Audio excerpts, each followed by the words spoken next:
Just give people time to come in. Hold up, I'm getting a message. Okay, I gotta go meet somebody here soon, so I don't know how long I'm gonna be on with this live, but I just wanted to come on and just talk about how fascism isn't just a Republican thing. It isn't just a Trump thing. We've been seeing fascist tactics being used in this country for quite some time. Let me move this out the way. And I just don't understand all the pearl clutching and the theatrics and pretending like, oh, fascism is just coming to America because Donald Trump got elected, when in fact, fascism has been here. You know, as I was doing research on fascism, I already knew what it was. I knew it was a right-wing ideology, but people consider the Democrats to be the left wing, but they're not. The DNC is not left wing. Just because you support trans rights, just because you say you're against racism and discrimination, doesn't mean that you can't be fascist at the same time. And we know the Democratic Party has been running to the right since Bill Clinton, at least. And I'm 57 years old, and I understand a lot of people that I come across on the internet. They're young, you know, they maybe just graduated high school, or 2020 was the first time they was eligible to vote, so they wasn't paying attention to politics. The vast majority of people, and for good reason, I think, or they have a good excuse. But at the same time, you can make time for things that's important. But a lot of people are not really educated on politics and how it works. They just aren't, and that's just a fact. But I do want to play, let me go ahead and pause something right quick. I do want to play this thing about the 14 elements of fascism, okay? So let me go ahead and play that and give the definition of fascism, and then the 14 points. And then, you know, we can go further and break it down and give examples. But again, I'm just welcoming anybody who is trapped in this political matrix here in the United States, who thinks there's some major difference between Republicans and Democrats. Okay, especially when it comes to foreign policy, but on domestic policy as well. So let me shut up and go ahead and play this. Fascism is a far-right, authoritarian political ideology characterized by dictatorial power, extreme nationalism, suppression of dissent, and often the belief in the superiority of one group over others. While specific interpretations vary, the following are common tenets or features of fascism. 1. Authoritarianism, centralized control under a dictatorial leader. Power is often unchecked by democratic institutions or the rule of law. 2. Nationalism, intense emphasis on national unity and pride. Often involves the belief in the cultural, historical, or racial superiority of the nation. Number 3. Suppression of dissent. Political opponents, critics, and dissidents are silenced, imprisoned, or eliminated. Censorship and propaganda are heavily employed to control public opinion. 4. Militarism. Glorification of the military and its use as a tool for national greatness. Aggressive foreign policies, often aimed at expansion or domination. Shmarta 5. Cult of personality. Leaders are elevated to near godlike status. Propaganda often revolves around their image and rhetoric. Shmar 6. Anti-democracy. Rejection of democratic principles such as free elections, pluralism, and individual rights. Emphasis on a single party or leader-driven state. 7. Scapegoating. Blaming societal or economic problems on specific groups, e.g. immigrants, religious minorities, political adversaries. Encourages division and persecution based on race, religion, ethnicity, or ideology. 8. Economic corporatism. Merging of state and corporate interests. State-controlled capitalism where industries align with government goals. Chart 9. Anti-intellectualism. Distrust or suppression of intellectuals, academics, and critical thinkers. Emphasis on emotion, tradition, and loyalty over reason and evidence. Number 10. Cultural and social control. Regulation of cultural, social, and even private life to conform to state-defined ideals. Promotion of traditional or pure cultural values. 11. Anti-communism and anti-liberalism. Rejection of socialist and liberal ideologies, often accompanied by violent suppression of leftist groups and ideas. 12. Mass mobilization. Organized rallies, parades, and mass participation to create a sense of unity and power. The use of propaganda to energize and manipulate the masses. Fascism's implementation varies across time and nations, but these principles are typically present in regimes labeled as fascist, such as Mussolini's Italy, Hitler's Germany, and Franco's Spain. All right, so there you have a definition of fascism, and you have some of the tenets of fascism, and it was 12. And we always pointing to Germany, and when I say we, I'm talking about those of us who live behind the enemy lines of the United States of America Incorporated, which they tell us is a democracy, but it's really an oligarchy. But we're always taught to put Germany and Hitler up there in the Nazi Party as the pinnacle of evil. And a lot of people, and again, when I recognize that people don't know everything, right? People have different interests. And everybody doesn't read or have an interest in reading about history and all of that. And certainly, our public education system, I can't say anything about private schools because I've never been to a private school. My children didn't go to a private school. But they really don't share all the information that should be shared in a historical context about the oppression in this country. And let me just give a quick example. So again, what I'm saying is I try to give people grace for not knowing what they don't know, because I know there's a concerted effort to deprive people of certain information and inundate them with propaganda, right? But Germany, the Nazi Party came here to the United States in the 30s to study Jim Crow segregation, to see how they were doing things here. And that is, what they took away from America and went back in, came up with their race laws. It's an exact term for it, but I can't remember it right now. They came up with race laws similar to what they saw in the United States with laws on segregation and, access to the courts and what have you, just the unequal treatment. And they implemented that there where they were. I mean, Hitler in the book Mein Kampf gave a shout out to the United States of America. He praised them for their genocide against the indigenous folks. But because the U.S., if it's good at anything, it's good at propaganda. It's good at miseducation of its students. And so they won't tell you that part about World War II and prior to the Nazi Party coming into power, how it was coming to the United States to study how the white man did it over here, how the racist white man did it over here. So fascism has long been here. Fascism and racism go hand in hand. It most certainly does. It goes hand in hand. You can't have one without the other or some element of it. All right, so let me check and see if anybody wants to disagree. Let me see. Didn't Mustache Man's, again, anybody can come up, whether you agree or disagree. I'm gonna let you come up, but we got a person in here saying, didn't Trump sleep with Mustache Man's book by his bed? I don't know. That's what his wife or his former wife said. I think she passed away recently. And what that supposed to mean? What is that evidence of? Now, I'm not on here to say Trump isn't a racist. Trump is a racist. But here's the thing, though. I'm a black man. And 80%, 8 out of 10 black men voted for the racist Joe Biden. 9 out of 10 black people or black women voted for the racist Joe Biden. Okay? And so I'm focusing on it. I don't have to warn black people about Republicans. We already know, we already see. Okay? But what I'm tripping on is these liberals, particularly you white liberals, out here clutching your pearls and doing all of these theatrics and, I'm leaving the country. I mean, isn't that the most white privileged thing ever of these wealthy white people?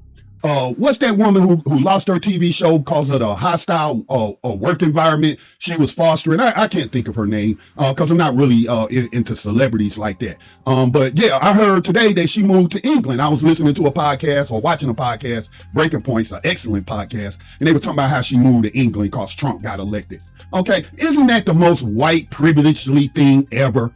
And then I heard, what's her name, Eva Longoria, that she was talking about moving out the country because Trump got elected. Let's be for real. Do you think any of the policies that may get implemented by Donald Trump is going to affect these wealthy white liberals? Okay? Do you really think that anybody's going to go to their mansions and drag them out their mansions and throw them into jail? No, these wealthy white liberals are going to benefit from Trump's tax cuts. They always have. Okay? So spare me the theatrics. You don't have to tell me Donald Trump's a racist. I can see and hear that he is. I can look at the things that he has done, the things that he is proposing, and yes, I can say it's racist, right?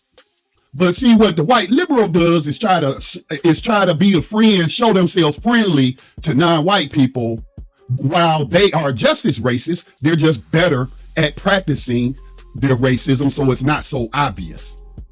You have to really be paying attention to like their policies and see the racism in their policies, okay? And so we're talking about fascism. We're not talking about individuals, but even though I got Biden's picture up there, that's just because all the Democrats keep saying Trump's a fascist. Well, this man's a fascist. He certainly is. The Democratic Party at its highest level is fascist and racist. Okay, so yeah.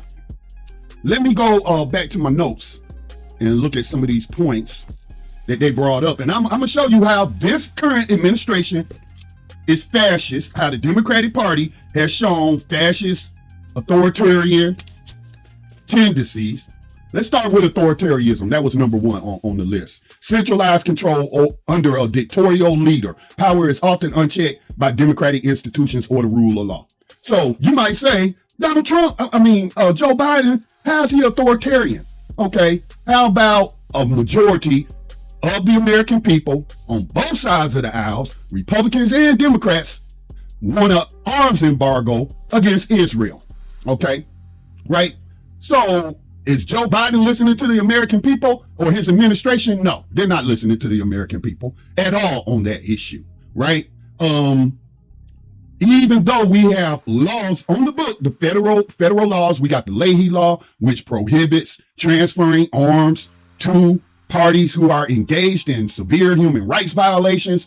But we see members of both parties in Congress, because it says, right, that power that he's taken to keep supplying this genocide, to keep it going, because without the bombs, without the arms, it would stop. They would run out. Okay. So it's totally in his power to stop it. But we see members of Congress on both sides of the aisle who are not holding Joe Biden to federal law. No, they are complicit in funding and facilitating a genocide. So where it seems to me that Joe Biden in certain regards is exerting unchecked powers. The democratic institutions that's supposed to exist to check that power is nowhere to be seen. Yeah, you got Bernie Sanders, who, along with a couple of other senators, introduced a resolution to stop, the continual flow of armaments to Israel, but it's not going to pass. It's not going to pass, right? So yes, Joe Biden, the self-identified Zionist, because you don't have to be Jewish to be Zionist, all right? But you do have to support racism and white supremacy to be a Zionist. And Joe Biden's a racist and he's a white supremacist. And don't get me started. I'm 57 years old. I was alive when Joe Biden was in Congress. And so I've been alive most of his career. I really didn't start paying attention, though, until I joined the military in the 1980s. And so I know Joe Biden and his positions quite well. All right. So we have the executive branch, and it didn't start with Biden. It actually started, most people trace it to George W. Bush's administration, the expansion of executive power. That has occurred under Bush. After Bush, Obama came and expanded executive power, expanded the things that the Bush administration was doing, which I would say violates international law and also federal laws and what have you. Okay, then that continued under Trump, even though I don't want to say Trump expanded executive power. He wasn't in there long enough. Okay, that might come this second time around. But again, who do we have to thank for it? It expanded under Joe Biden. Joe Biden has expanded that privilege to include, just funding a genocide that the whole world can see is a genocide, right? So what my thing is that when Trump gets in there and he does these fascist things, and let me be real, I don't know what Trump's going to do when he gets. I'm not a fortune teller. I don't have a crystal ball. I can't look into the future, but I can say based off of his rhetoric and his policies that he probably will implement fascism and what have you. But let's not pretend it started with him. Okay, it did not start with him. And every president and every Congress and every Supreme Court justice that precedes Trump are responsible for the executive branch claiming all of this unconstitutional privilege. You know, the president can just go to war whenever they freaking feel like it, right? Okay? The Constitution says before you go to war, you have to actually the Congress has to issue a declaration of war. When was the last time there was a declaration of war? World War II. Okay? So this has been a long march into the depths of fascism. It's always existed in the United States in one form or another. Nationalism. This is one right here that I don't think anyone can deny, right? Fascism. Nationalism. Intense emphasis on national unity and pride often involves the belief in the cultural, historical, or racial superiority of the nation. But you know, Joe Biden is a more codified, refined racist, right? So he doesn't express his racist feelings about other people in the world and other nations in a direct fashion. Well, he comes up, and I don't know if he coined this term or not, but I know he's used it several times that I'm aware of. American exceptionalism. That falls under nationalism. American exceptionalism says that Americans are better than everybody else. Our culture and our values are the best in the world. Okay? That's an element of fascism. Not only is it narcissistic, but it's an element of fascism. Well, I guess most fascists are narcissists, aren't they? You know, I remember this Democrat here who was running for a state house Senate seat, and he's a black guy, right? And he just wrapped himself so much in the American flag that members of the black community was like, what's up with this dude? Do you know this dude participated in a Juneteenth event this year? They had like a parade. For those that don't know what Juneteenth is, it's a holiday that African Americans created. It started down there in Texas once they found out 2 years after the Emancipation Proclamation that form of chattel slavery had been ended. So they started doing celebrations, and it just spread to other states in the black community. So they have a parade before Juneteenth, right? You know, we have a flag that we use. It's red, black, and green. It was given to us by Marcus Garvey. It's like a black nationalist flag, right? How about this dude gets in the car and one of the floats, you know how they be sitting on the back of the car, right? This dude got on a red, white, and blue shirt at a freaking Juneteenth parade. Yeah, I mean, dude, could you say that for 4th of July? Why would you show up? And so that's what I'm talking about. Nationalism. This nationalism that they use to fill us with so much false pride and to hate other people or think that we're better than other people. And it's just programmed into us daily. That's the point of the Pledge of Allegiance to a flag. Why would you align yourself with a flag? You know, an inanimate object. It's just to show that you're part of that cult. You have been fully indoctrinated into that. And no matter what, you know, you're going to be down with the U.S. government. All right, so nationalism, because cultural nationalism. Certainly America thinks its culture and its values is better than everybody else in the world. So we certainly fit within number 2 as a nation, do we not? Let's see. What's the next one? Suppression of dissent. And that was on full display, wasn't it? Was it not? That was on full display in the past year, since the blow up of what's going on now with the genocide. Okay, give me a second. I'm again, man. TikTok, your desktop software is not that good. It really isn't. It's not that good. All right, I'll be having all kind of problems with it. That's why I prefer XSplit. So where am I at? Oh, I'm on. That's something different. I'm on number 3, right? Let's see. That's something different. I'm on number 3, right? Let's see, number 3, suppression of dissent, right? So political opponents, critics, and dissidents are silenced, imprisoned, or eliminated. Censorship and propaganda are heavily employed to control public opinion. Another element of fascism, which will be further down in the points, is the marriage between corporations and government. And if you don't believe, I don't care what channel you watching, I don't care, or cable news channel, I don't care if you watching Fox News, MSNBC, CNN. I mean, hell, I've even found PBS to be NPR to be biased at times and to be pushing propaganda straight from the state. Okay, so we definitely have that element of nationalism, of suppression of dissent. You know, we just saw all of these college students over the past year participating in peaceful demonstrations, peaceful demonstrations. Peaceful doesn't mean quiet, okay? Peaceful means, in this context, the lack of violence, all right? The only violence that was committed during these... Okay, I'm getting another message about TikTok Live. It's not connecting.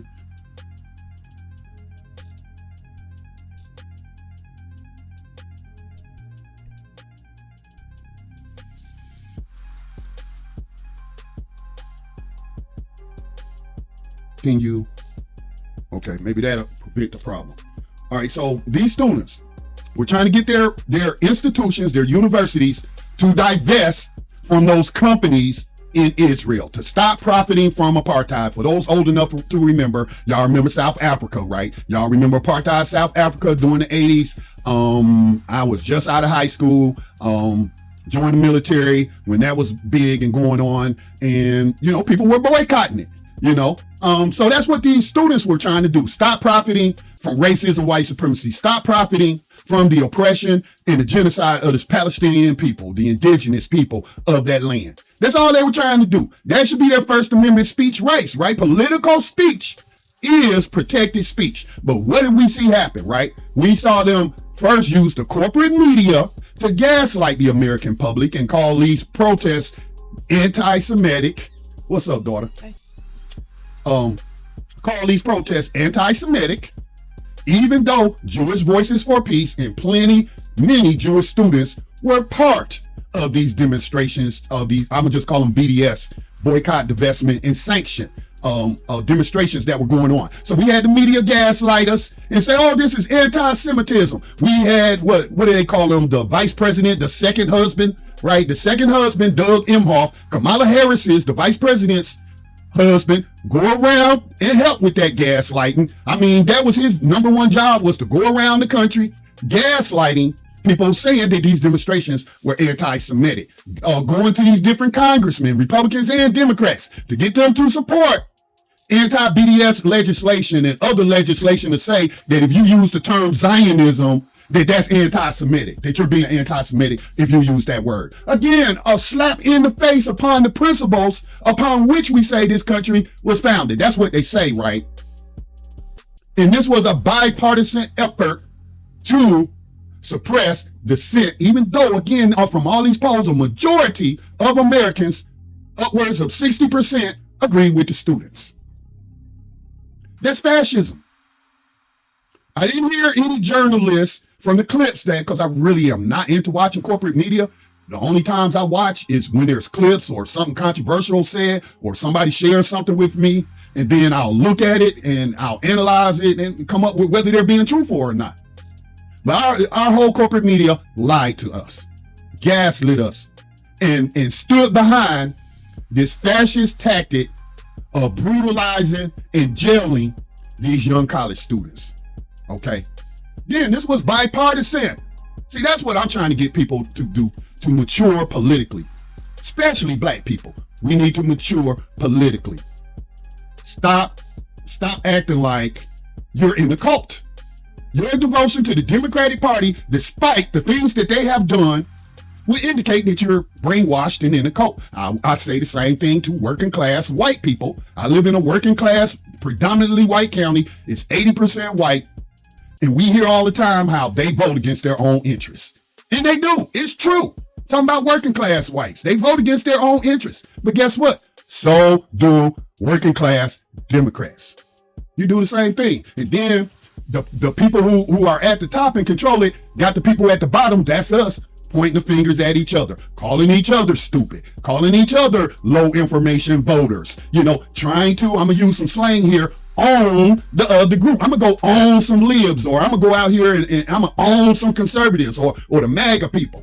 You know, that is why the oligarchy always wins, because working class people allow themselves, and again, I'll give you some grace, because we were indoctrinated, we were miseducated to believe that we live in a democracy and that we have a real choice, when we don't. Everything else is just window dressing. All right, there's really no true difference between the parties. And that's why there's so much bipartisan cooperation. Okay? So that right there, man, just really got me when I seen how they just brutalized those students. And again, this isn't the first time this has happened. It happened during Vietnam protests on college campuses and what have you. And it just keeps happening. Oh, I think it was a Democrat in power then. Wasn't that Lyndon B. Johnson? Or was John F. Kennedy still alive? You know, so again, fascism or elements of fascism have long been in place. And we, as the people, have tolerated all this fascism as long as it was targeting those people over there that we don't like. In fact, we cheer for fascism when a person comes to power or a figure comes to power that we think is going to harm the people that we have distanced ourselves from or think that we're so different from. We do. Just admit it. Do some self-reflection. You ain't got to lie to me, but don't lie to yourself either. These things are facts, okay? So, militarism. You know, when I tell people I'm in the military, or I was in the military, for 6 years, I was in the U.S. Army. I was a communications specialist. I served 6 months in the Gulf War. It is during that time that I started educating or deprogramming myself and realized that I was part of the problem by being a foot soldier for white supremacy, or being a foot soldier for globalism, since, you know, people on the right don't like that word when you say white supremacy. Well, let's call it, you call it globalism. You call it the elite. But the elite are all white, or the majority of them are white. And if you want me to give an account of people like Obama, well, go check out my video on my page on proxy racism on Facebook, because I just did a live days ago about proxy racism and how they appoint non-white people to these positions of power to confuse us and make us think that racism has ended when it certainly has not, or any of these abuses have ended. You know, and I told this, so when I tell people my background in the military, I'm not asking you to thank me for my service. In fact, I hate it when people say, thank you for your service. I was on a line with a black person, this black woman, and, you know, it was relevant to the conversation she was having. So when I mentioned I had served in the U.S. Army, she was like, thank you for your service. I was like, no, don't thank me for my service. How was my service benefiting you? It didn't benefit you. It benefited oil corporations. The Gulf War was about oil. It wasn't about freedom. It wasn't about democracy. It wasn't about rescuing some rich oil barons in Kuwait. No, it was about U.S.-based corporations and Western UK-based corporations, you know, like British Petroleum, Exxon, Mobil, Western Oil Corp. That's what that was about, to benefit them, right? It didn't benefit you. Didn't benefit you whatsoever. Now, you might be one of them sick individuals that say, well, gas prices went down, you know, so you would approve of murdering a bunch of people just so you can have low gas prices. Man, damn. That's cold, man. That's cold. Why should anybody give a damn about what happens to you then? If you feel that way, if you don't have empathy for others, why should other people care about what you're going through, right? So militarism, the Pentagon pays millions and millions of dollars or gives Hollywood access to military equipment so that they can promote people joining the military, right? That's what Veterans Day is all about today, okay? That's what it's about. I'm not going to speak on the origins, but that's what it has become, a recruitment tool. Some people get off on being thankful for their service. Oh, yeah, I'm special. I served in the military. Thank me. You wouldn't be free without me if I hadn't put my life on the line. It's all bullshit. It's all propaganda. And it seems like the American people are waking up to that, because here lately, or either they're tired of their sons and daughters getting killed and maimed, crippled in all of these wars. Now, I can't remember a time of peace in the last 20 or 30 years where we weren't engaged in some kind of conflict, sending working class people off to kill other people or be killed themselves. I can't remember that the last time we've known no wars. So that's all that is. That's all that is the promotion of militarism. But they have been finding it difficult to meet their recruiting targets. And this started happening, I think, during the Biden administration. It could have happened before. It might have been trending that way before Biden. But under Biden, the Pentagon had to lower the standards, whether that be physical standards, moral standards. You know, they try to say they uphold moral standards by banning felons from being in the military. But now you can get a waiver for all that type of stuff. Because you know why? Because a lot of people are not joining. They don't want to get messed up. They see all these homeless vets. They hear the stories about 9 vets a day killing themselves. They see that a lot of us vets, including myself, have issues with PTSD. Okay? And so maybe some of these young people are saying, I don't think I want none of that. So what do? They start increasing the bonuses that they give, lowering the physical standards, just basically allowing anybody in. And I would hate to see today's military be in a straight up war with another country. I just don't think they'll hold up because of the lowering of the standards. You know, I don't want to find out because I'll abhor war. I don't want to see anybody going to war. But I got a funny feeling that they may not be up to the task. You know, like when I got out of the Gulf War and got out the military, my father, who was drafted to the Vietnam War, said something strange to me. He was like, y'all redeemed us. Y'all redeemed us. Talking like, you know, we lost the Vietnam War, but y'all showed who's the top dog, you know, in the Gulf War. And I really didn't know how to respond to that. And at this time, I can't remember what my response was. But the military that I was in, all volunteer force, where you had to meet these high standards and you couldn't have things in you couldn't have a criminal record and all that. I mean, they do a background check and everything, you know, especially if you got an MOS that requires a top secret security clearance like I had. So yeah, I don't think today's military is up to snuff as was the time when I was in during the 80s and the 90s, the early 90s. I got out in 92. So militarism, we can check that box. Yeah, I do. Here you go. No, I don't need it. I just need to make sure you got one. Yeah. Okay. All right. Sorry, y'all, about that. Let's go to the next one. Cult of personality. Yeah, really, that's all Obama was. He was a cult of personality. That's all Trump is. A cult of personality. Some of these people out here worship those individuals like they are gods, like they are demigods or something. They literally worship these people. I mean, it is deep into idolatry with those two. Many of them saw Hillary Clinton the same way. She had a cult following. You know what I'm saying? And it's just that cult of personality that leads people, attracts people. They you know, whether it's they're charismatic or they know all the buzzwords that those people are looking to hear from. You know, you have to have some measure of personality to rise to, it seems, these positions. I mean, they've even tried to paint Joe Biden as a good man. How the F you gonna say Joe Biden's a good man? Oh, Joe Biden's such a good man. He stepped down and let Kamala run. Oh, he's so good. How the F you gonna call somebody that's facilitating a genocide a good man? If you ask me, it's not a good person walking on this earth anywhere. We all have done things, right? We all have done things. Hopefully we learn from those things or we grow as people and we don't do them anymore.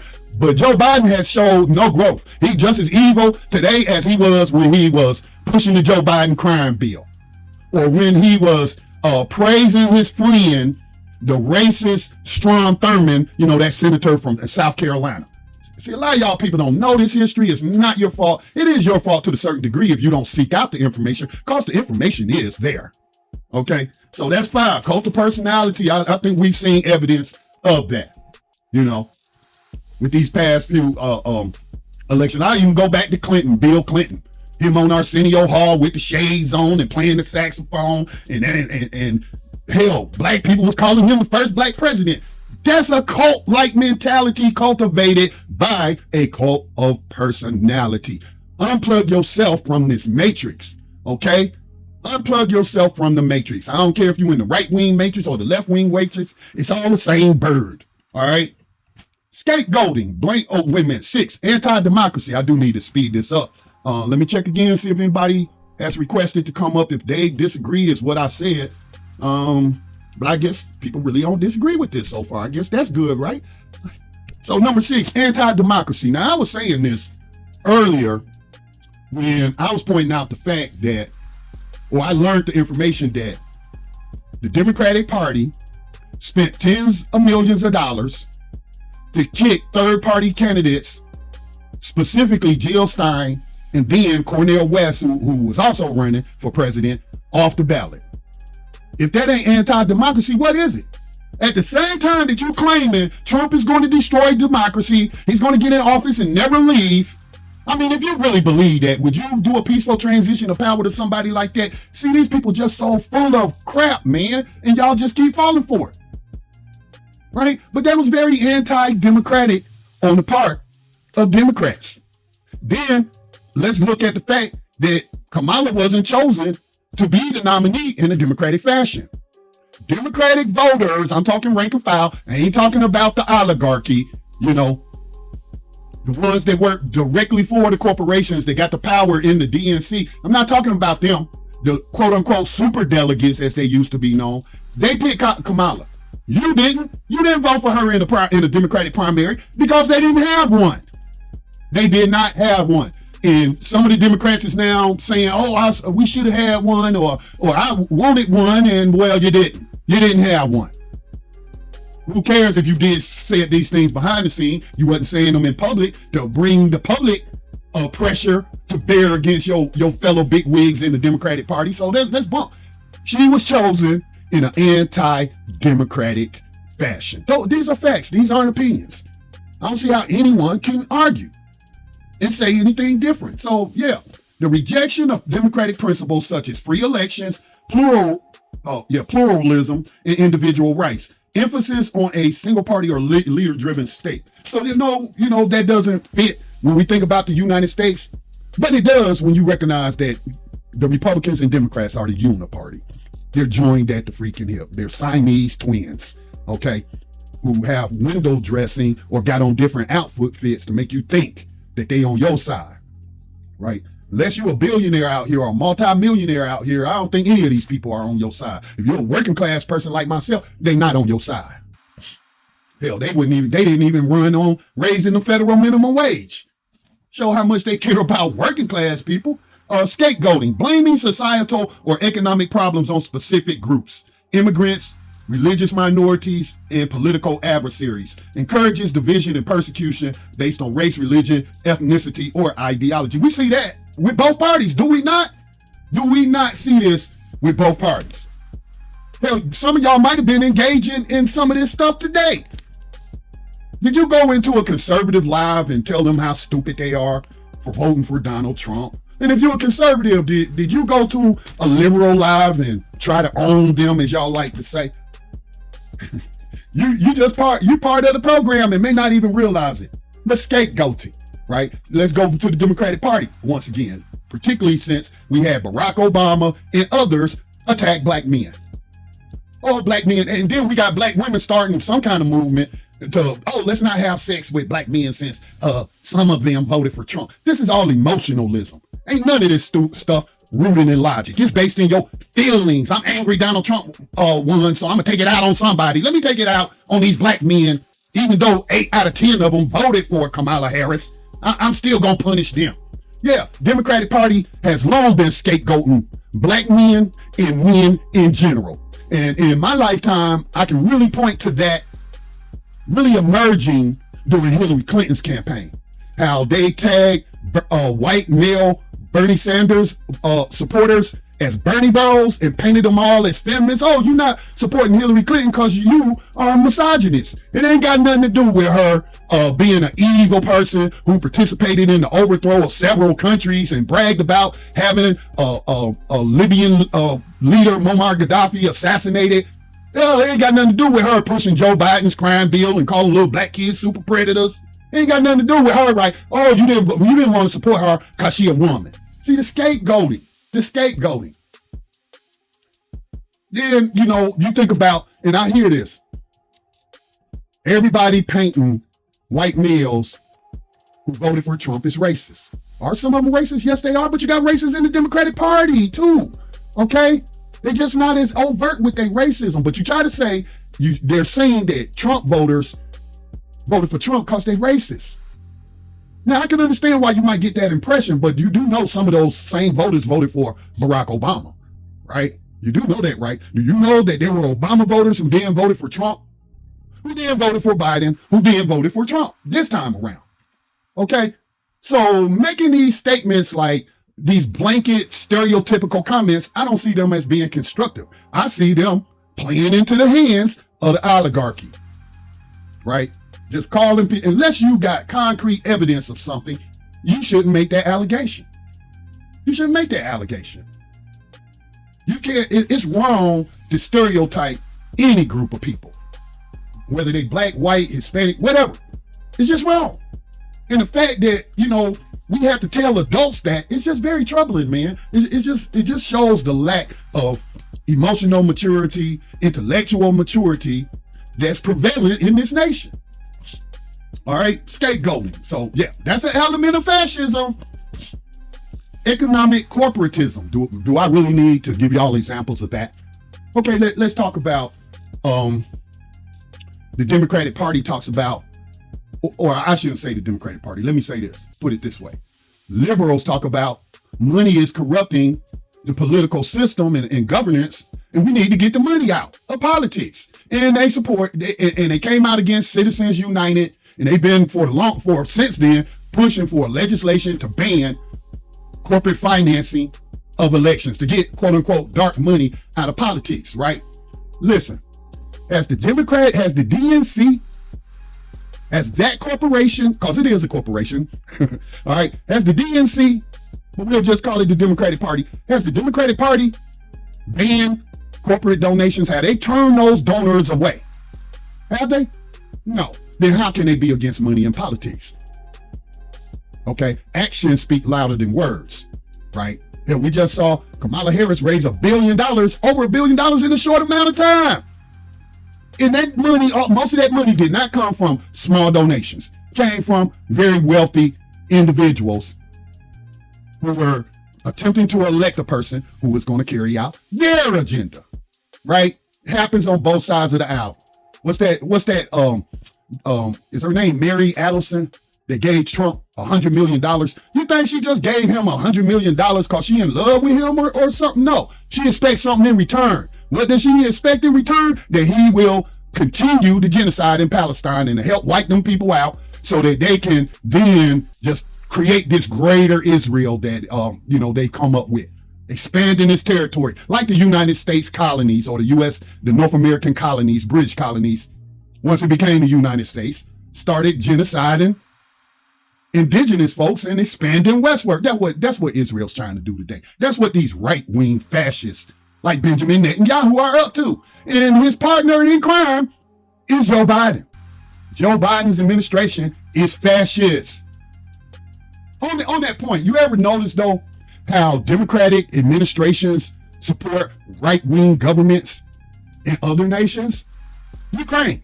Ukraine is a racist, fascist, right-wing government. And the corporate media lied and say they didn't have no connections to Nazi ideology. The Azov battalion ain't real, and just tried to minimize all of that. Right? You ever notice when Honduras was overthrown during the Obama administration? That was by a right-wing military coup. That as soon as the coup was over, the Obama administration was quick to recognize that right-wing government. So do y'all ever critically think about that? If they're really about certain ideals and pushing democracy and equality around the world, why is it that they always fund these right-wing governments? Why? You ever ask yourself that? Because they're not the leftists that you believe them to be. The Democratic Party is center-right. Sure, they'll give some lip service to some trans folks. They'll give some lip service about racism, white supremacy. They'll say Black Lives Matter. They'll take a knee in Congress and wear kente cloth. But when they come to actually doing something, they seem to always fall short. And they will support the exact opposite in other nations. They will support the oppression of non-white people in other parts of the world. Lord knows I really do got to go. Supposed to be meeting somebody, but I'm a soldier on. Let me check. I'll tell you, TikTok. Let me see if I do it this way. If I minimize this window. Okay, no guest requests, huh? Okay, look like somebody, what is that? Okay. So, what's next? Economic corporatism. So, yeah, we know that corporations are calling the shots in our governments, right? Now, and that's both sides of the aisle. They own the government. Anti-intellectualism. Yes, that's a big one. I have accused people of being intellectually lazy, won't do research. For example, they were talking about, somebody had posted a TikTok video, and they were talking about the CIA and its kill list. And they were talking about Dr. King was on that CIA kill list. Malcolm X was on that kill list. I think it's in relation to the lawsuit that Malcolm X family just filed against the U.S. government. And they named the FBI, the CIA, the New York Police Department, and I believe the U.S. government. So that was the topic, right? And I said, you know, this reminds me when Barack Obama was bragging about his kill list after it got revealed that he had one, right? And then this person replies to my comment by saying, stop cap, you know, laughing emoji. I had to look up what that means, y'all. I'm 57 years old. Cap means lying or exaggerating. So instead of responding with my words, I responded with a screenshot of a New York Times report and other news outlets reporting on Barack Obama's kill list. I think it first surfaced in 2012. It came to light during his second term, 2012 or 2013. I think those articles were published about Obama's kill list, right? And so that person displayed anti-intellectualism or intellectual laziness. Because they so caught up in cults of personalities, they just don't want to believe the worst about people. And rather than do the research themselves to confirm that you're lying or you're telling the truth, they just gonna come straight out and say you're lying. That's anti-intellectualism. That's what that is. You're just too lazy to do the work. Or you don't want to do the work because you suspect it is true and you don't want that. You don't want to actually read it and see that it's true. You want to remain your cognitive dissonance to remain intact. Education. That's why they won't pass free college tuition for all. Remember Bernie Sanders was pushing that. And at one time, college tuition was free in the United States. But then once black people were going to get access to it because of the passage of the Civil Rights Act, to keep them from getting a higher education, they started charging people to get into these schools. And that's why it costs so much money to get into the quote unquote best schools in the country. And then it's even limited. Let's say it's even giving people what they call it legacy admissions. All right. So that's how they keep the masses uneducated. They don't want them to get a higher education. But here's the thing, you don't have to go to college to educate yourself. Malcolm X was one of the most intelligent people on earth. People have a natural intelligence that as long as you can read and write, you can educate yourself. You can have access to the same college books, the same curriculum, and there is nothing that you can't access, almost nothing, that you cannot access if you got access to the internet. If you got a library, you can educate yourself. But unfortunately, because so many people are struggling, working, dead-end jobs, 2 or 3 jobs, they be so tired when they get off, you know, they just don't do the work. I shouldn't make excuses for them, but I'm not making excuses. I just understand. Some people are just in a position to where they just don't have the time or the inclination. They so busy trying to keep up in this rat race and working themselves to death.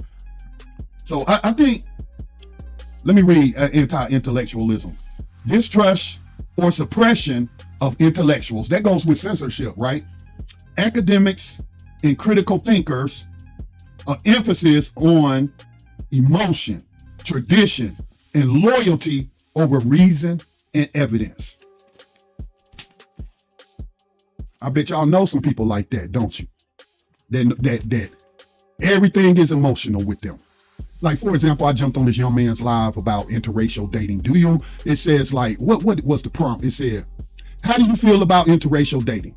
So I called in and I waited and I listened to all of these emotional arguments from women and men, but mostly it was the women who was getting emotional. And I'm not saying that women are emotional beings. We're all emotional beings. Everybody has emotions. But on this particular live, they were wearing their emotions on their sleeves, right? And so I called in and he finally came to me and I said, let's read your prompt. How do I feel about interracial marriage? I said, when I'm out in my community and I see an interracial couple, I feel nothing. You know why I feel nothing? Because feelings are emotions, right? And why would I get emotional over an interracial couple, whether that be a black man, white woman, white, black man, black woman, Hispanic woman, white? Why should I feel anything about it? It's not my life. It's not my business.